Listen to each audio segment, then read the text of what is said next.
ಶಾರದಾ ಶಾರದಾಂಭೋಜವದನಾ ವದನಾಂಬುಜೇ ಸರ್ವದಾ ಸರ್ವದಾಸ್ಮಾಕಂ ಸನ್ನಿಧಿಂ ಸನ್ನಿಧಿಂ ಕ್ರಿಯಾತ್.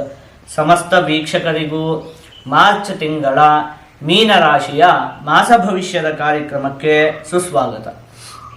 ನಾವು ಮೊದಲಿಗೆ ಈ ಮಾಸದಲ್ಲಿ ನಡೆಯುವಂತಹ ಗ್ರಹಗಳ ಬದಲಾವಣೆಗಳ ಬಗ್ಗೆ ತಿಳಿದುಕೊಳ್ಳೋಣ. ಈ ತಿಂಗಳ 14ನೇ ತಾರೀಕಿನಂದು ರವಿಗ್ರಹ, 29ನೇ ತಾರೀಕಿನಂದು ಶನಿಗ್ರಹ ಮೀನರಾಶಿಗೆ ಪ್ರವೇಶವನ್ನು ಮಾಡ್ತಾ ಇರುವಂಥದ್ದು.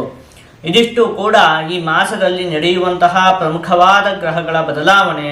ನಾವೀಗ ಇದನ್ನೆಲ್ಲ ಆಧರಿಸಿ ಈ ಮಾಸದಲ್ಲಿ ಮೀನರಾಶಿಯವರಿಗೆ ಯಾವ ರೀತಿಯಾದಂತಹ ಫಲ ಪ್ರಾಪ್ತಿಯಾಗಲಿದೆ ಅಂತ ಹೇಳಿ ಒಂದೊಂದಾಗಿ ನೋಡ್ತಾ ಹೋಗೋಣ.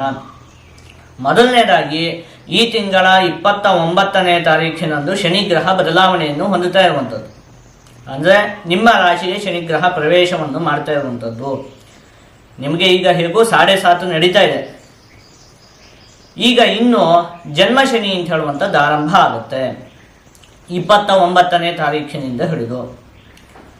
ಆದರೆ ಇಲ್ಲೊಂದು ವಿಚಾರ ಏನು ಅಂತ ಹೇಳಿ, ಆದರೆ ಈ ಶನಿಗ್ರಹ ಬದಲಾವಣೆಯನ್ನು ಹೊಂದುತ್ತಾ ಇರುವಂಥದ್ದು ಯಾವಾಗ ಹೇಳಿ, 29ನೇ ತಾರೀಖಿನಂದು. ಅಂದರೆ ಈ ಮಾಸದಲ್ಲೇನು ನಿಮಗೆ ಜನ್ಮ ಶನಿ ಅಂತ ಹೇಳುವಂಥದ್ದು ಇರುವುದಿಲ್ಲ. ಈ ಮಾಸದ ಕೊನೆಗೆ ಆರಂಭ ಆಗ್ತಾ ಇರುವಂಥದ್ದು. ಹಾಗಾಗಿ ಈ ಮಾಸದಲ್ಲಿ ಅದ್ರ ಬಗ್ಗೆ ಯೋಚನೆ ಮಾಡುವಂಥದ್ದು ಬೇಡ ಅಂತ ನೋಡಿ.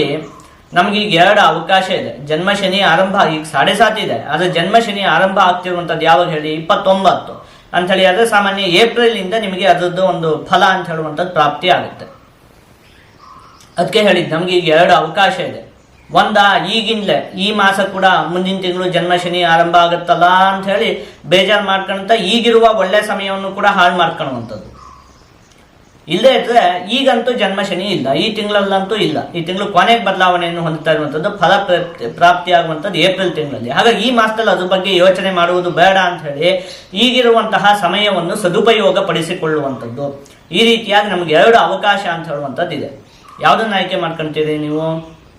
ಬುದ್ಧಿವಂತರಾದವರು ಈಗಿರುವಂತಹ ಸಮಯವನ್ನು ಯಾವಾಗಲೂ ಕೂಡ ಸರಿಯಾಗಿ ಉಪಯೋಗಿಸಿಕೊಳ್ತಾರೆ ಅಲ್ವಾ? ಹಾಗಾಗಿ ನಾನು ಕೂಡ ಏನು ಈ ಶನಿಗ್ರಹ ಜನ್ಮ ಶನಿ ಆರಂಭ ಆದ್ಮೇಲೆ ಏನೇನು ಫಲಪ್ರಾಪ್ತಿ ಆಗುತ್ತೆ ಅಂತ ಹೇಳೋದನ್ನ ಏಪ್ರಿಲ್ ತಿಂಗಳ ಮಾಸ ಭವಿಷ್ಯ ಹೇಳುವಂತಹ ಸಮಯದಲ್ಲಿ ಹೇಳ್ತೀನಿ. ಈಗ ಅದ್ರ ಬಗ್ಗೆ ನಾವು ಯೋಚನೆ ಮಾಡುವುದು ಬೇಡ. ಈ ತಿಂಗಳಿಗೆ ಏನು ಅದು ಸಂಬಂಧಪಡುವುದಿಲ್ಲ. ಅದು ಒಂದು ವಿಚಾರ. ಇನ್ನು ಗತ ಮಾಸದಲ್ಲಿ ಪ್ರಾಪ್ತಿಯಾದಂತಹ ಅನೇಕ ಫಲಗಳು ಈ ಮಾಸದಲ್ಲಿಯೂ ಕೂಡ ನಿಮಗೆ ಪ್ರಾಪ್ತಿ ಆಗುತ್ತೆ. ಅದರಲ್ಲಿ ಮುಖ್ಯವಾಗಿ ಪಶು ಸಂಗೋಪನೆಯನ್ನು ಮಾಡುತ್ತಿರುವಂತಹ ವ್ಯಕ್ತಿಗಳಿಗೆ, ಹೈನುಗಾರಿಕೆಯನ್ನು ಮಾಡುತ್ತಿರುವಂತಹ ವ್ಯಕ್ತಿಗಳಿಗೆ, ಇವರಿಗೆಲ್ಲ ಅತ್ಯಂತ ಉತ್ತಮವಾಗಿ ಲಾಭ ಅಂತ ಹೇಳುವಂಥದ್ದು ಉಂಟಾಗುತ್ತೆ. ಇನ್ನು ಕಲೆಗಳಿಗೆ ಸಂಬಂಧಪಟ್ಟಿರುವಂತಹ ಕೆಲಸ, ಅಂದರೆ ಸಂಗೀತವನ್ನು ಹೇಳುವಂಥದ್ದು ಇರಬಹುದು, ಅಥವಾ ಚಿತ್ರವನ್ನು ಬಿಡಿಸುವಂಥದ್ದು ಇರಬಹುದು, ಕಲಾವಿದರು ಈ ನಟನೆಯನ್ನು ಮಾಡುವಂಥದ್ದು, ಈ ರೀತಿಯಾಗಿ ಒಟ್ಟಲ್ಲಿ ಕಲೆಗಳಿಗೆ ಸಂಬಂಧಪಟ್ಟಿರುವಂತಹ ಕೆಲಸವನ್ನು ಮಾಡುತ್ತಿರುವಂತಹ ಎಲ್ಲ ವ್ಯಕ್ತಿಗಳಿಗೂ ಕೂಡ ಅಭಿವೃದ್ಧಿ ಅನ್ನುವಂಥದ್ದು ಉಂಟಾಗುತ್ತೆ. ಹೂವು, ಹಣ್ಣು ಮತ್ತೆ ಸುಗಂಧ ವಸ್ತುಗಳ ವ್ಯಾಪಾರವನ್ನು ಮಾಡ್ತಾ ಇರುವಂತಹ ವ್ಯಕ್ತಿಗಳಿಗೂ ಕೂಡ ಈ ಮಾಸ ಅತ್ಯಂತ ಉತ್ತಮವಾಗಿದೆ. ಇದಿಷ್ಟು ಕೂಡ ನಿಮಗೆ ಈ ಮಾಸದಲ್ಲಿ ಪ್ರಾಪ್ತಿಯಾಗುವಂತಹ ಫಲಗಳು. ನೀವು ಈ ಮಾಸದಲ್ಲಿ 1-2 ವಿಚಾರದಲ್ಲಿ ಒಂದು ಸ್ವಲ್ಪ ಜೋಪಾನವಾಗಿರ್ಬೇಕಾಗತ್ತೆ. ಅದೇನು ಅಂತ ಹೇಳಿ ನೋಡ್ತಾ ಹೋಗೋಣ. ಮುಖ್ಯವಾಗಿ ಏನಾಗುತ್ತೆ ಹೇಳಿ, ಈ ಮಾಸದಲ್ಲಿ ಅನೇಕ ಗ್ರಹಗಳು ನಿಮ್ಮ ರಾಶಿಯಲ್ಲೇ ಸ್ಥಿತವಾಗಿರುತ್ತೆ. ಹಾಗಾಗಿ ಇದು ದೇಹ ಮತ್ತೆ ಮನಸ್ಸಿನ ಮೇಲೆ ಅತಿ ಹೆಚ್ಚು ಪರಿಣಾಮವನ್ನು ಬೀರುತ್ತೆ. ಮುಖ್ಯವಾಗಿ ಆರೋಗ್ಯಕ್ಕೆ ಸಂಬಂಧಪಟ್ಟಿರುವಂತಹ ವಿಚಾರದಲ್ಲಿ ನೀವು ಈ ಮಾಸದಲ್ಲಿ ಒಂದು ಸ್ವಲ್ಪ ಜೋಪಾನವಾಗಿ ಇರಬೇಕಾಗತ್ತೆ.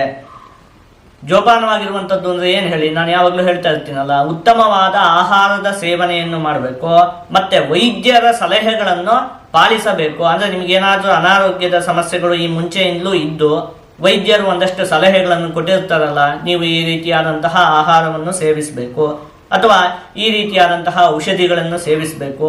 ಅವರು ಯಾವ ರೀತಿಯಾಗಿ ಹೇಳಿರ್ತಾರೋ ಅದೇ ರೀತಿಯಾಗಿ ನೀವು ನಡ್ಕೊಬೇಕು. ಆರೋಗ್ಯಕ್ಕೆ ಸಂಬಂಧಪಟ್ಟಿರುವಂತಹ ವಿಚಾರದಲ್ಲಿ ಒಂದು ಸ್ವಲ್ಪ ಜಾಗ್ರತೆಯನ್ನು ನೀವು ವಹಿಸಬೇಕಾಗುತ್ತೆ. ಇನ್ನು ಇದು ಅತಿ ಹೆಚ್ಚು ಪರಿಣಾಮವನ್ನು ಬೀರುವಂಥದ್ದು ಮನಸ್ಸಿನ ಮೇಲೆ. 5 ನಿಮಿಷಕ್ಕೂ ಮನಸ್ಸಿಗೆ ಒಂದೊಂದು ಚಿಂತೆಗಳು ಉಂಟಾಗುವುದಕ್ಕೆ ಶುರುವಾಗುತ್ತೆ. ಹಾಗಾಗಿ ಏನು ಮಾಡ್ಬೇಕು ಹೇಳಿ, ಆದಷ್ಟು ಮನಸ್ಸನ್ನು ಶಾಂತವಾಗಿ ಇಟ್ಕೊಳ್ಬೇಕು. ಅದು ಹೇಗೆ? ಧ್ಯಾನವನ್ನು ಮಾಡುವಂಥದ್ದು. ಮತ್ತೆ ಭಗವಂತನ ನಾಮದ ಒಂದು ಸ್ಮರಣೆಯನ್ನು ಮಾಡುವಂಥದ್ದು. ಈ ರೀತಿಯಾಗಿ ಮಾಡಿ ಆದಷ್ಟು ನೀವು ನಿಮ್ಮ ಮನಸ್ಸನ್ನು ಹತೋಟಿಯಲ್ಲಿ ಇಟ್ಕೊಳ್ಬೇಕು ಈ ಮಾಸದಲ್ಲಿ. ಇದನ್ನು ನಾನು ಪದೇ ಪದೇ ಹೇಳ್ತಿದ್ದೀನಿ. ಆದಷ್ಟು ಈಗಿಂದಲೇ ನೀವು ಧ್ಯಾನ ಅಥವಾ ಭಗವಂತನ ನಾಮದ ಸ್ಮರಣೆಯನ್ನು ಮಾಡುವಂಥದ್ದು ಇಂಥದ್ರಲ್ಲಿ ನಿಮ್ಮನ್ನು ನೀವು ತೊಡಗಿಸಿಕೊಳ್ಳಿ. ಅವಾಗ ಮನಸ್ಸಿಗೆ ಒಂದು ನೆಮ್ಮದಿ ಅಂತ ಹೇಳುವಂಥದ್ದು ಪ್ರಾಪ್ತಿ ಆಗುತ್ತೆ. ಈ ಮಾಸದಲ್ಲಿ ಮುಖ್ಯವಾಗಿ ಮನಸ್ಸಿನ ಮೇಲೆ ಅತಿ ಹೆಚ್ಚು ಪರಿಣಾಮವನ್ನು ಬೀರುವಂಥದ್ದು. ಪದೇ ಪದೇ ಚಿಂತೆಗಳು ಯಾವ ರೀತಿ ಆಗುತ್ತೆ ಅಂತ ಹೇಳಿ ಆದರೆ 5 ನಿಮಿಷಕ್ಕೆ ಒಂದೊಂದು ಚಿಂತೆಗಳು ಕಾಡುವುದಕ್ಕೆ ಶುರುವಾಗುತ್ತೆ. ಹಾಗಾಗಿ ಮನಸ್ಸನ್ನು ಹತೋಟಿಯಲ್ಲಿ ಇಟ್ಕೊಬೇಕು. ಹತೋಟಿಯಲ್ಲಿ ಇಟ್ಕೊಬೇಕು ಅಂದರೆ ಏನು ಮಾಡ್ಬೇಕು ಹೇಳಿ? ಧ್ಯಾನವನ್ನು ಮಾಡುವಂಥದ್ದಾಗಲಿ, ಆದಷ್ಟು ಭಗವಂತನಿಗೆ ಸಂಬಂಧಪಟ್ಟಿರುವಂತಹ ವಿಚಾರದಲ್ಲೇ ಮನಸ್ಸನ್ನು ತೊಡಗಿಸ್ಬೇಕು. ಅವಾಗ ಹೆಚ್ಚಿಗೆ ಸಮಸ್ಯೆಗಳು ಕಾಡುವುದಿಲ್ಲ ಮನಸ್ಸಿಗೆ. ಅದಕ್ಕೆ ನಾನು ಇದನ್ನು ಮುಖ್ಯವಾಗಿ ಹೇಳ್ತಾ ಇರುವಂಥದ್ದು. ಇನ್ನು ವಾಹನಕ್ಕೆ ಸಂಬಂಧಪಟ್ಟಿರುವಂತಹ ವಿಚಾರದಲ್ಲಿಯೂ ಕೂಡ ನೀವು ಆದಷ್ಟು ಈ ಮಾಸದಲ್ಲಿ ಜೋಪಾನವಾಗಿರಬೇಕಾಗತ್ತೆ. ಇನ್ನು ಈ ಮಾಸದಲ್ಲಿ ನೀವು ಯಾವುದೇ ದೊಡ್ಡ ನಿರ್ಧಾರವನ್ನು ತೆಗೆದುಕೊಳ್ಳುವಂಥದ್ದು ಬೇಡ. ಏನು ಮಾಡ್ತಾ ಇದ್ದೀರೋ ಅದನ್ನೆಲ್ಲ ಹಾಗೆ ಮುಂದುವರ್ಸ್ಕೊಂಡು ಹೋಗಿ. ಯಾವುದೇ ದೊಡ್ಡ ನಿರ್ಧಾರವನ್ನು ತೆಗೆದುಕೊಳ್ಳುವಂಥದ್ದು ಬೇಡ. ಅದರಲ್ಲಿ ಯಾವುದೇ ದೊಡ್ಡ ಕೆಲಸಗಳಿಗೆ ಕೈ ಹಾಕುವಂಥದ್ದು ಇಂಥದ್ದನ್ನೆಲ್ಲ ಮಾಡುವುದಕ್ಕೆ ಹೋಗುವುದು ಬೇಡ. ಈ ಒಂದು 3-4 ವಿಚಾರದಲ್ಲಿ ನೀವೊಂದು ಸ್ವಲ್ಪ ಜೋಪಾನವಾಗಿದ್ದಂತಹ ಪಕ್ಷದಲ್ಲಿ ಯಾವುದೇ ಸಮಸ್ಯೆ ಅನ್ನುವಂಥದ್ದು ಉಂಟಾಗುವುದಿಲ್ಲ. ಈಗ ಇದನ್ನೆಲ್ಲ ಒಟ್ಟುಗೂಡಿಸಿ ಒಂದೊಂದೇ ವಿಚಾರದಲ್ಲಿ ಈ ಮಾಸದಲ್ಲಿ ಯಾವ ರೀತಿಯಾದಂತಹ ಫಲ ಪ್ರಾಪ್ತಿಯಾಗಲಿದೆ ಅಂತ ಹೇಳಿ ನೋಡ್ತಾ ಹೋಗೋಣ. ಮೊದಲನೇದಾಗಿ ಆರೋಗ್ಯಕ್ಕೆ ಸಂಬಂಧಪಟ್ಟಿರುವಂತಹ ವಿಚಾರದಲ್ಲಿ ನೀವು ಒಂದು ಸ್ವಲ್ಪ ಜೋಪಾನವಾಗಿರಬೇಕು. ಇನ್ನು ಕುಟುಂಬಕ್ಕೆ ಸಂಬಂಧಪಟ್ಟಿರುವಂತಹ ವಿಚಾರದಲ್ಲಿ ಈ ಮಾಸ ಮಧ್ಯಮವಾಗಿದೆ. ವಿದ್ಯೆಗೆ ಸಂಬಂಧಪಟ್ಟಿರುವಂತಹ ವಿಚಾರದಲ್ಲಿ ವಿದ್ಯಾರ್ಥಿಗಳು ಹೆಚ್ಚಿನ ಪರಿಶ್ರಮವನ್ನು ಕೊಡಬೇಕಾಗುತ್ತೆ. ಹಣಕಾಸಿಗೆ ಸಂಬಂಧಪಟ್ಟಿರುವಂತಹ ವಿಚಾರದಲ್ಲಿ ಈ ಮಾಸ ಮಧ್ಯಮವಾಗಿದೆ. ಉದ್ಯೋಗಕ್ಕೆ ಸಂಬಂಧಪಟ್ಟಿರುವಂತಹ ವಿಚಾರದಲ್ಲಿಯೂ ಕೂಡ ಮಧ್ಯಮವಾಗಿದೆ. ಈ ಎಲ್ಲ ವಿಚಾರದಲ್ಲಿಯೂ ಕೂಡ ಏನಿದೆಯೋ ಅದನ್ನು ಹಾಗೆ ಮುಂದುವರಿಸ್ಕೊಂಡು ಹೋಗಿ. ಯಾವುದೇ ಬದಲಾವಣೆಯನ್ನು ಮಾಡುವಂಥದ್ದು ಬೇಡ, ಆಯ್ತಾ? ಮತ್ತೆ ಹೇಳಿದ್ನಲ್ಲ, ಈ ಒಂದು 3-4 ವಿಚಾರದಲ್ಲಿ ಒಂದು ಸ್ವಲ್ಪ ಜೋಪಾನವಾಗಿದ್ದಂತಹ ಪಕ್ಷದಲ್ಲಿ ಯಾವುದೇ ಸಮಸ್ಯೆ ಅನ್ನುವಂಥದ್ದು ಉಂಟಾಗುವುದಿಲ್ಲ.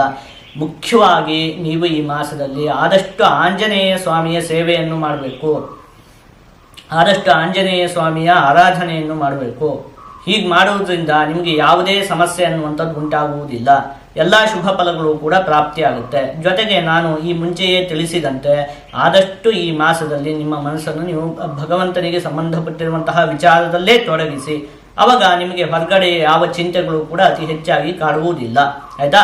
ಇದೀಗ ನಾನು ಹೇಳಿದ್ದೆಲ್ಲ ನಿಮಗೆ ಅರ್ಥ ಆಯಿತು ಅಂತ ಹೇಳಿ ನಾನು ಅಂದ್ಕೊಂಡಿದ್ದೀನಿ. ಆದಷ್ಟು ನೀವು ಈ ಮಾಸದಲ್ಲಿ ಆಂಜನೇಯ ಸ್ವಾಮಿಯ ಆರಾಧನೆಯನ್ನು ಮಾಡಿ. ಅದರಿಂದ ನಿಮಗೆ ಎಲ್ಲ ಶುಭ ಫಲಗಳು ಕೂಡ ಪ್ರಾಪ್ತಿಯಾಗುತ್ತೆ.